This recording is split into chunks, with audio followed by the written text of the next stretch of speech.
I'm in the workshop today and I'm going to be doing the third and the final part in the box turning videos that I've been doing.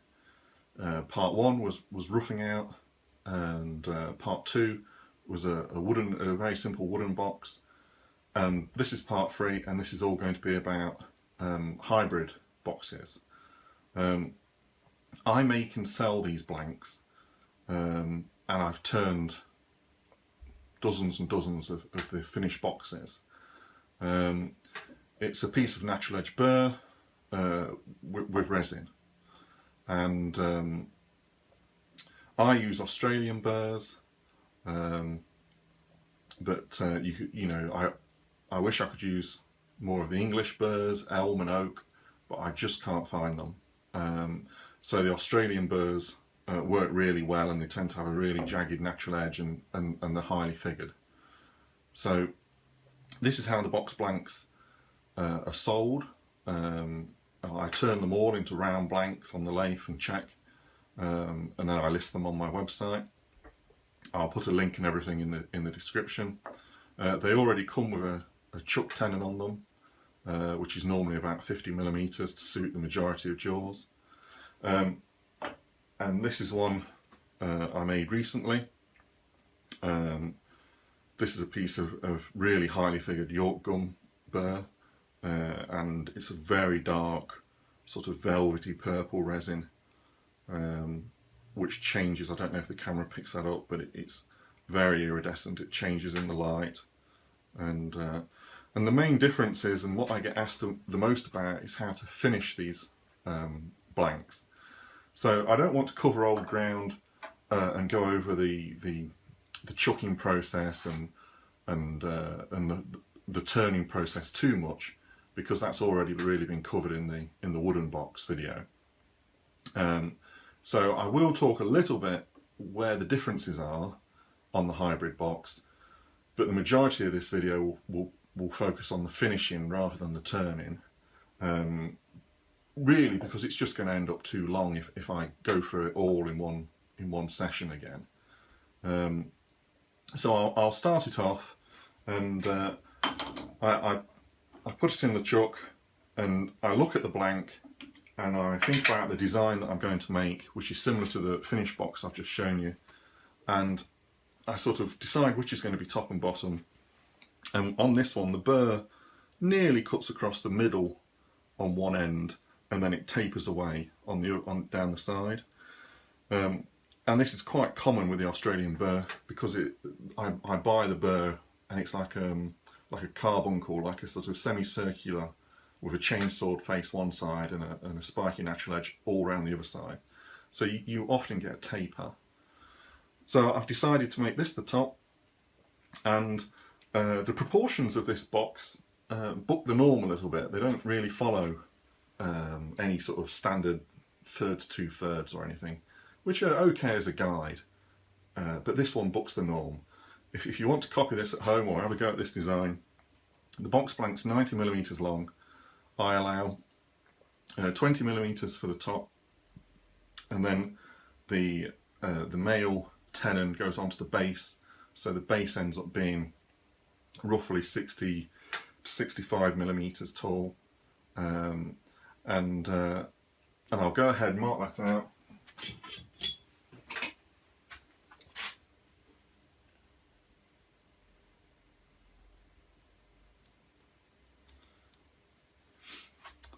And I'll cut on the base side of that 20mm line, and then I'll put a chuck tenon on here, part this through, and proceed just like I did with a wooden box. A little bit about how I turn these. It's all done with negative rake tools. Well, I say virtually all of it's negative rake tools. I do use a thin parting tool to part through. I think this is 1.5mm. And occasionally on the hollowing on the base, I will use a homemade hollowing tool with a small tip, like this. like some people call them the Oland style tools, Ellsworth style tools, but it's just a homemade tool with a very small cutting tip, and I'll occasionally use that to take the bulk out of the base and then go in with the negative rake scrapers and refine it.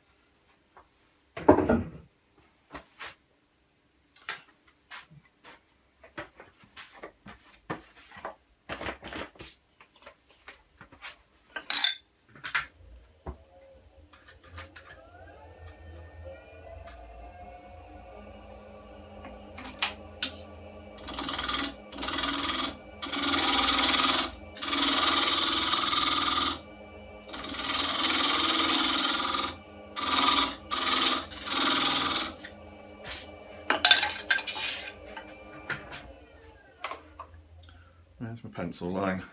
There it is.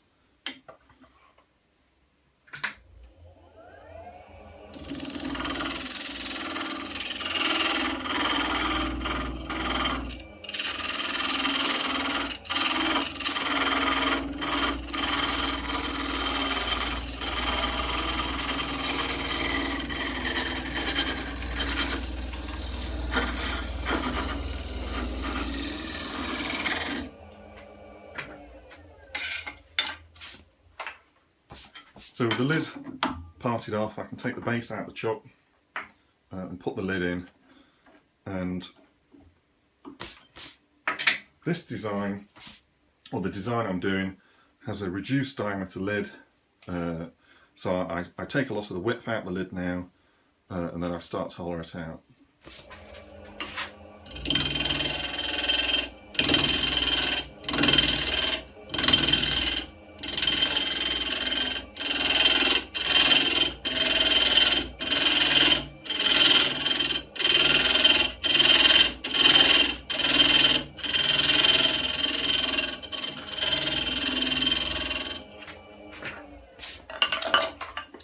As you might have known from my other videos, I don't measure a lot, so I start, have a look at the proportions of the lid to the base, and just see what I think really, and have a look how the burr and the resin looks, and I'm going to reduce this one just a little bit more.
Now that doesn't happen very often.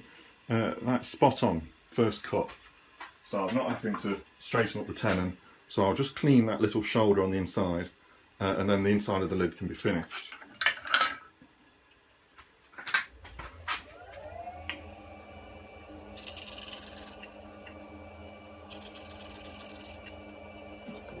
Put a fresh edge on.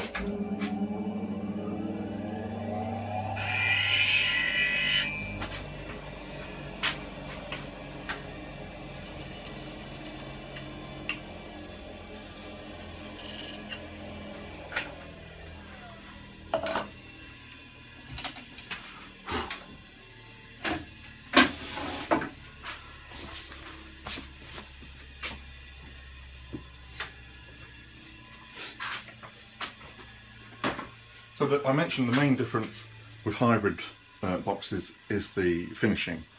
I only use Arbornet to sand with.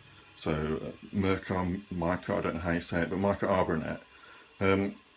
I just find it cuts really easily, and then when the resin will clog the sandpaper, and then you can hold it over your extractor pipe and just flick it and it unclogs. But just like with a wooden box, I cut the sandpaper into little sort of finger strips to do the hard to reach smaller areas like inside. And generally with a negative rake, I can start at 180 or 240, and then I'll go through to 600 or 800. On the inside of the boxes, I use a different process to on the outside. On the outside I use polishing buffing mops and compounds, and I'll talk more about those later. On the inside I can't get the polishing mops and compounds physically in, so I use a different method, and it's not as good as on the outside. If you catch it in the light you will see fine scratch marks, but it's sufficient for the inside. So I'll sand through to 800, and then I'll put a coat of lemon oil on, and then I go in with a product called U-Butte Triple E, an Australian made product. And Triple E is just a play on words.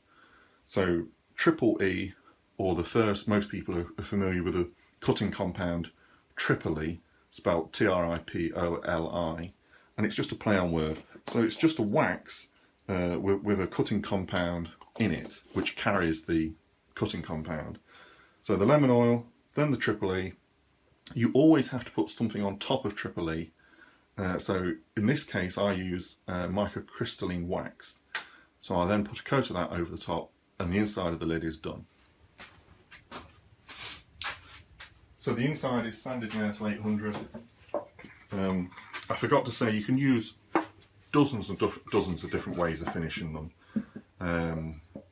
There's also lots of my customers use lots of different methods: sanding, sealer, melamine finish, spray on lacquers, different oils, finishing oils, hard wax oil. Some people will use CA, super glue, which I don't recommend, but some people use it. But I like this method. I've always used this method. I've been doing it for 3 or 4 years, I think. And it seems to work really well with the material. So just with the lathe turning slowly, just put the lemon oil in, and I just want to really get that into that corner of the tenon.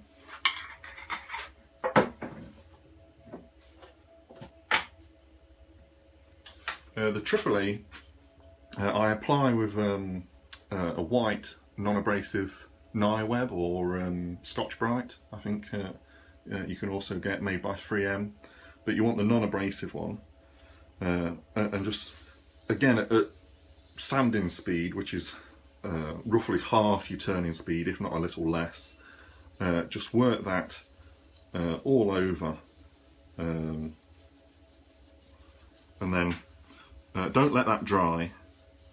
Keep working it, and then as soon as you finish working it, get a soft kitchen towel. Never use a cloth or an old t-shirt or whatever when you're on a lathe. Just use kitchen towel and just wipe that, making sure you get it out of that corner. And then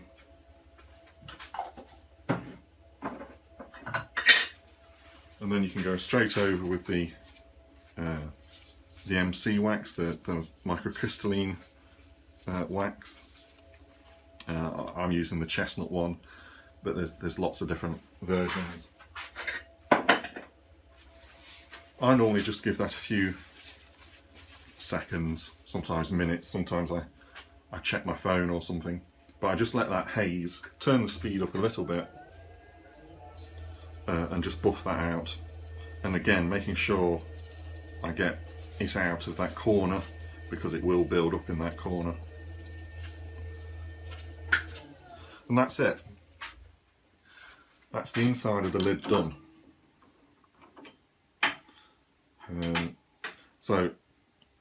And that's how that's exactly the same method how the inside of the base will be finished. So I won't show you that again. So I put the base in the truck now, and just like on the wooden one, I make a jam fit for the lid, and then I'll turn the video back on when I'm ready to finish the outside of the lid, and I'll show you to the stage that I finish it to on the lathe, so that then once it's finished on the lathe, it's ready for the buffing wheels. So the lid is all shaped now and ready to sand.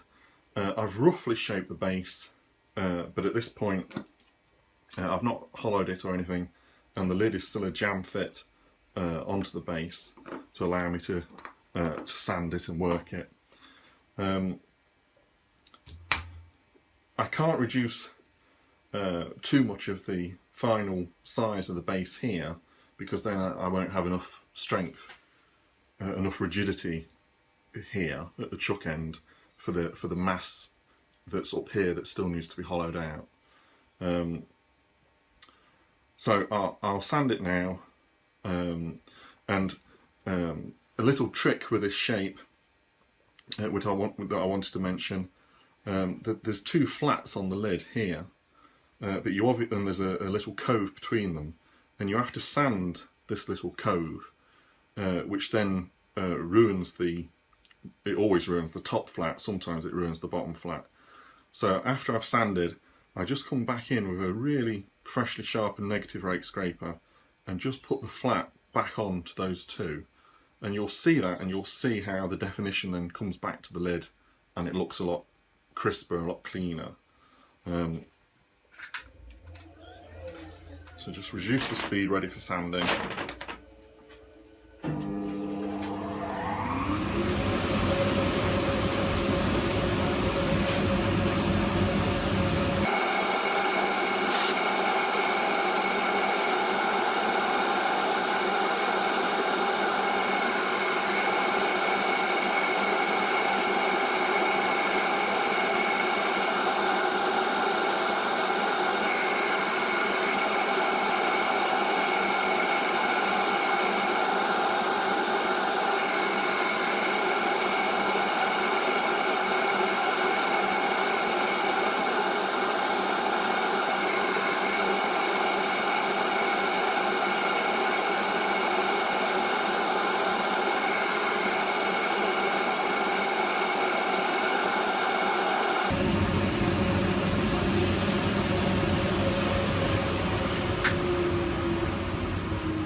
So that's it, the sanding's complete. I don't know if the camera can pick it up. The detail has gone off that top flat area because of the sanding. It's stayed on the bottom one, but it's completely gone. So just get a negative rake scraper, put a fresh edge on it.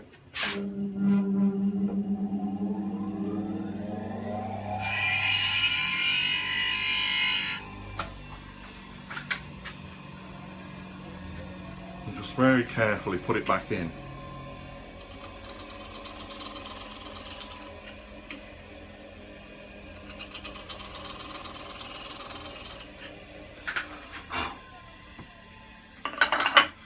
And you'll never know. You'll never know that's not been sanded. So that's it now. That's sanded to 800. The first of the polishing mops and compounds actually says that it will remove 400 grit sanding marks, but I found if you go to 600 or 800, it just makes that first polishing stage that little bit quicker and more straightforward. So the lid's done, put that to one side, and now I'll just show you a little bit of hollowing the base with the hollowing tool, how it works. Exactly the same as if you're using, oh, wrong one. Exactly the same as if you're using the hollowing tool on a little hollow form or anything. Push into the middle and sweep out.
Move the tool rest in a little bit. This hollowing tool, it won't leave, I don't know if the camera will see it, it won't leave as good of a finish on the resin as the negative rake will. So you don't want to take it down to its final size. You always want to go in afterwards with the negative rake and clean up. So I'll do that, and then I'll put the camera back on when it's ready for to be turned round and finished. So the base of the box is now reversed. Well, it's all hollowed out inside, finished. So it's now reversed and jammed into just a scrap piece of wood. So it's now time to remove and shape the bottom part of the box, and then that will be ready for sanding in.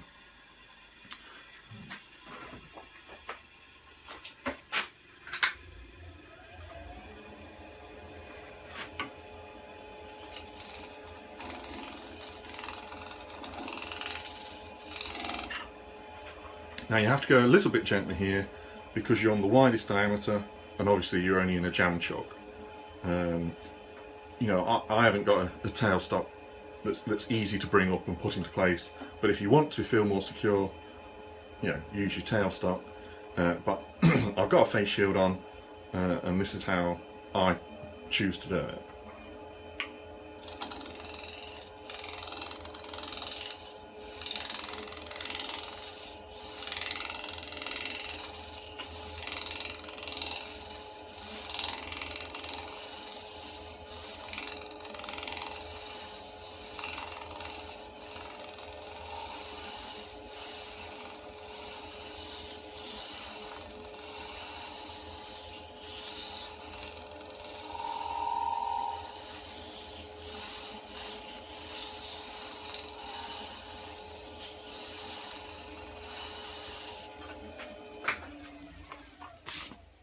The shavings can get a bit annoying. You can stop and just clear them like that, or you can use an air compressor.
Now the excuse me, the original part of the base that you turned when it was held in the chuck might be slightly out of concentricity with the part that you're now truing up.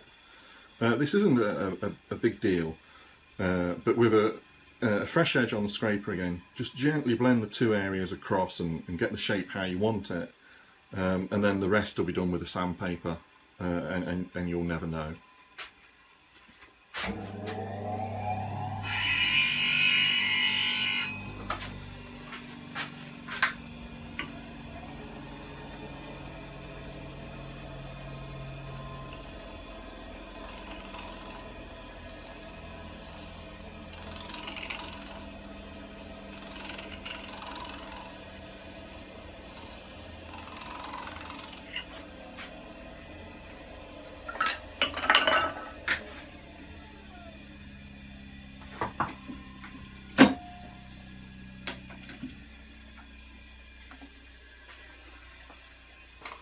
Just with a round nose scraper now, I'm going to undercut the base, making it concave so that the box sits nice and flat on any surface.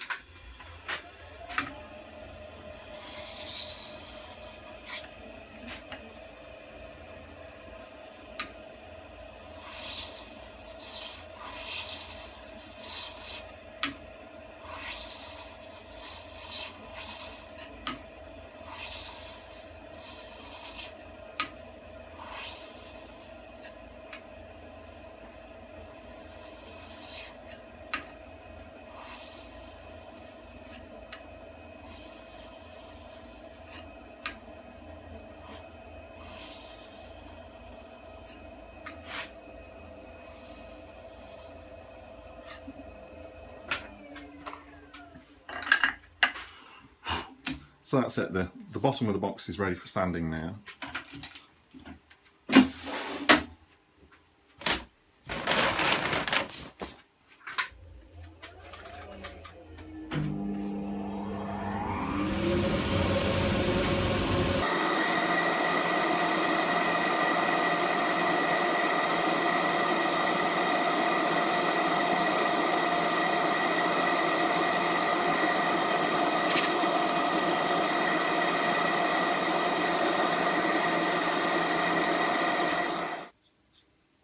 Right, the box is now finished, but it's not finished. It still needs, I don't know if the camera can pick this up, but there's some very fine scratches. And because this has been sanded to 800, but even because it's been done on a lathe, these are radial scratches. And especially on the very dark resins, you'll see this a lot more, and the eye will pick it up because they're such a strong pattern. So now what I can do is take the chuck off the lathe, and a little tip is to get one of these Morse taper cleaning tools. It's like a nylon tool. Craft Supplies USA sell them, and just make sure your taper's clean, and then put a drill chuck in. My particular lathe, the Morse taper is damaged, so the drill chuck sticks very well and stays stuck. But on your lathe, you can, for safety, it's better to use a drawbar, or bring your tailstock up and just have your tailstock there, so that if it starts to come out, the tailstock prevents it from flying off. But on mine, it stays really well and truly stuck. So this has just got a pigtail mandrel on it, and this is what you can put the mops on. Now the mops, I'll put a link in the description to where you can get these from. But the mops are all 5 or 6 inch diameter and slightly different widths, and they have different grades. This is B grade, and then there's different grades, and those grades are just as important as the compounds that you use them with, because buffing is just an extension of sanding, really. So they just pop onto there like that, and it's very important, mark the mops and don't cross-contaminate them. And really important is there's a very fine sort of dust and lint that comes off when you're buffing, and so you want your dust extractor right up behind the mop, and you also want to have your air scrubber on and a respirator on. It's really not nice stuff. Lathe speed, make sure your lathe is kept under 1500 RPM. I keep mine at about 1400, somewhere around there. And there's 4 stages, and like I say, I'll put a link to the supplier who's got a page where he describes the stages. And each stage will take the just like sanding will take the scratch marks from the previous one away. But the first one is the most important, because this gets rid of the radial scratch marks from the lathe. And the nice thing is with the buffing is you can hold the box or hold whatever it is you're buffing to the wheel in any direction you want. And you'll quite often see me go at 45 and then on the next mop go at turn it and go to the opposite 45 and work my way around the box. Another thing about buffing is it will take the piece out of your hands extremely fast and viciously. And the thing to avoid is always sand, just like on a lathe where you've got the safe quarter here, where you can hold your sandpaper and sand on a lathe. Exactly the same on a mop, you've got the same safe quarter. But even so, don't ever put anything with a sort of a leading edge like that to the mop, because the mop will take that edge and seriously, no matter how strong you are, it will take it out of your hands and it will hit every hard, sharp surface in the workshop before finally coming to rest, and it'll be all dinged and ruined. So when you want to go up to an edge like that, you can go side on, you can go at 45 like that. You know, you can show it to the mop at 45 like that, but you just cannot show it like that at a full sort of 90 degrees to the mop. But even so, you still have to, I normally put a thumb and finger on the outside and then my other hand, keep my arms in close to my body and work my way around, never really letting go with my right hand, just gently releasing my grip and then re-gripping as I move it around. And the same on the base. I will put my thumb inside the base and I will move it around like this, which you'll see in a minute. I'll go through it. The last thing to say is when you're buffing, it's really handy to have a strong light, spotlight, angle poise light, something where I've got one over the lathe here, but if I turn it on, it tends to put like a white glow on the video on the top of whatever I'm making, so I don't tend to have it on.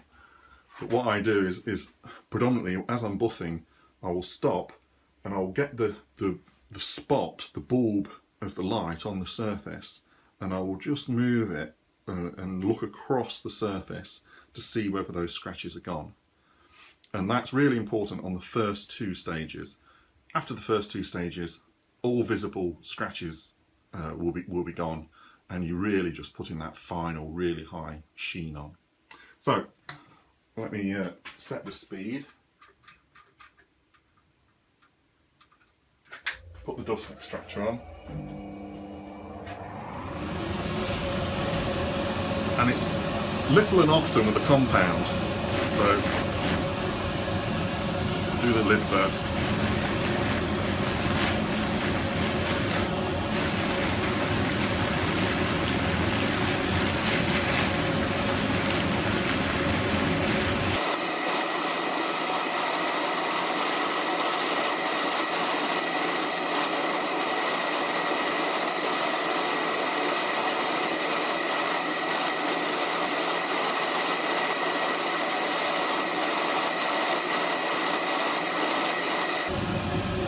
Stop, have a look with the light and just see if those radial scratch marks have gone, and if they have, you can move on to the next one.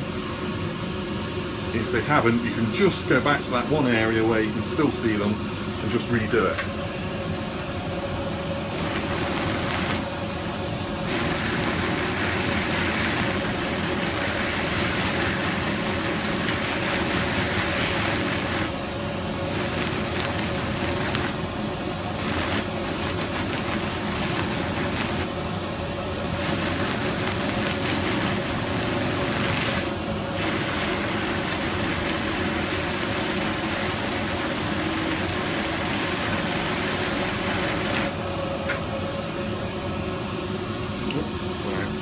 Lifting it out of the camera's sight.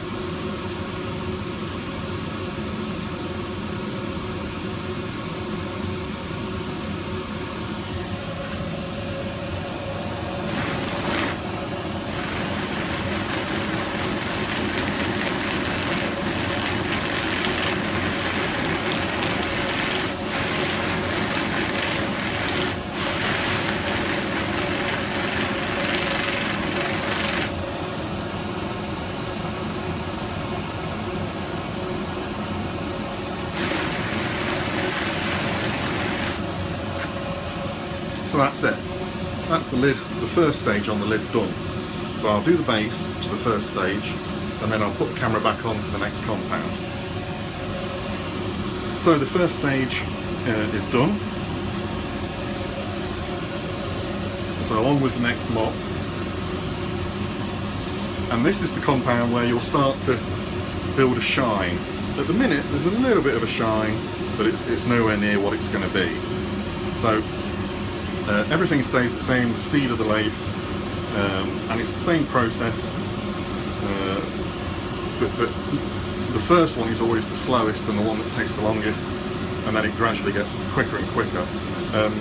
The whole process can take anywhere from 15 to 30 minutes.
And that's it, the lid's done now for the second one.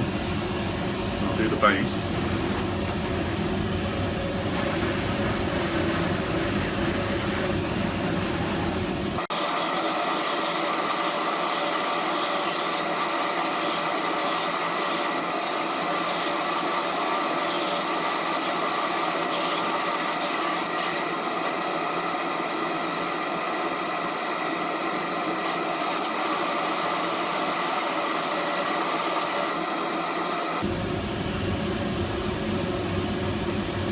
And that's it. That's the second compound done.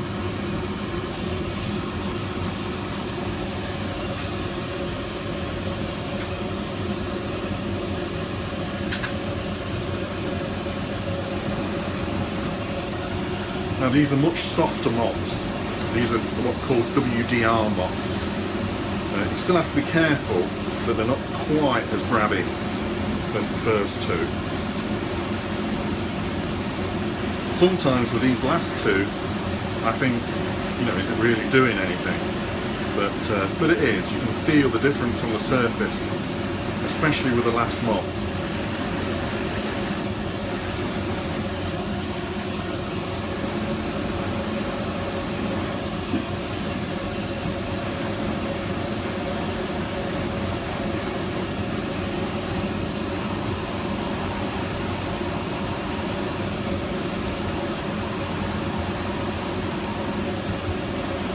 This method is brilliant for pens if you're a pen turner.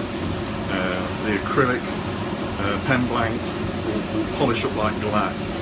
Ever so easy, ever so fast to do. Micro mesh and wet sanding and all that is just, forget it. You really don't need it with this method. It's a little bit trickier to hold the pen tube, mind. You tend to end up with very polished fingernails, but it's such a superior finish compared to micro mesh and different T-cups and all sorts of cutting compounds.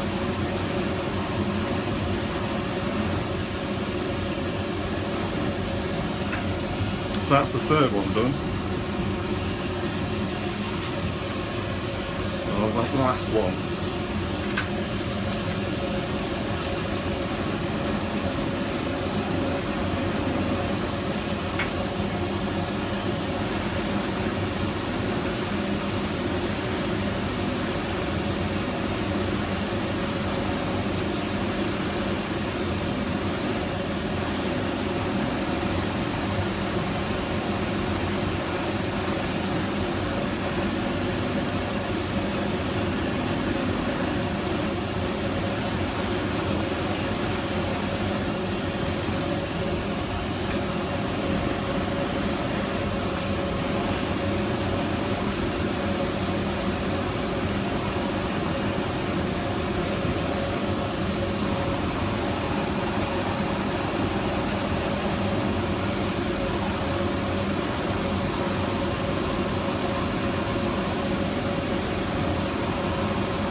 And that's it. The box is complete.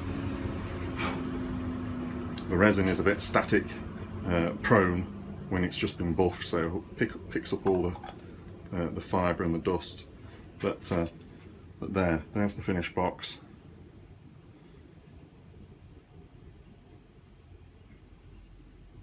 You can put a microcrystalline wax over the top of this just to help prevent fingerprints, but I've not found it really necessary.